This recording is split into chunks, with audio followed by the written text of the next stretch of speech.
So when you first start Cyberpunk, you'll have to choose your backstory, or life path as it is in Cyberpunk, from one of three options: Street Kid, Nomad, or Corporate.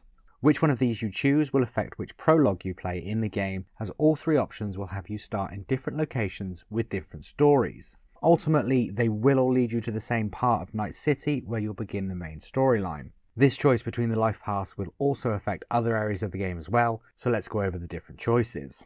Starting with the Street Kid, they say if you want to understand the streets, you've got to live them. Gangs, fixers, dolls, small-time pushers, you were raised by them all. Down here, the law of the jungle dictates that the weak serve the strong, the only law in Night City that you have yet to break. If you choose this one, you're going to be street smart and do whatever you can to survive. So you're going to know a lot of people, especially gang members. You'll also know where to find the hideout locations for a lot of the different gangs, as well as where to find a few black markets that others wouldn't have any idea about. Next, the Nomads. Roaming the Badlands, looting scrapyards, and raiding fuel depots, life on the road wasn't easy, but growing up in a nomad clan has its perks. Honesty, integrity, and a love of freedom. Qualities that few in Night City possess, and no amount of money can buy. If you choose this path, you'll get some unique dialogue options and opportunities in the Badlands that you wouldn't otherwise get, as you're a lot more trustworthy than the other paths. You'll also have a lot of knowledge in cyberware and smuggling, with a few contacts who can even get you hardware and bioware parts. And finally, the Corporate, or Corpos. Few leave the corporate world with their lives, fewer still with their souls intact. You've been there, you've bent the rules, exploited secrets, and weaponized information. There's no such thing as fair game, only winners and losers.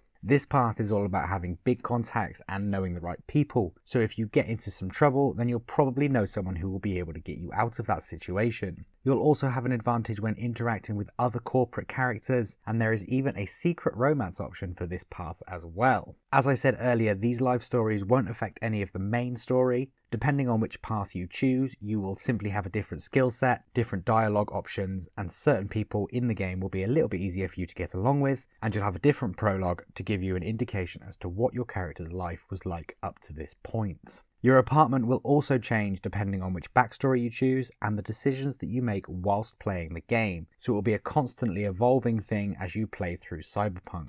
So that's just a summary of each of the backstories that you can choose from and the effects that they could have on the gameplay.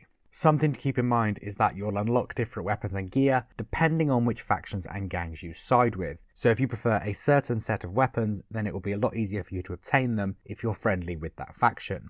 Let me know down in the comments which life path you're going to choose. Personally, I'm still kind of stuck between Nomad and Street Kid, but I think I'm leaning more towards Nomad, as I want to see what life is like outside of Night City before we're thrust right into the middle of it for the bulk of the story. Thanks as ever for watching. If you enjoyed this one, please like and subscribe so you don't miss any future Cyberpunk videos, and I shall see you guys again soon.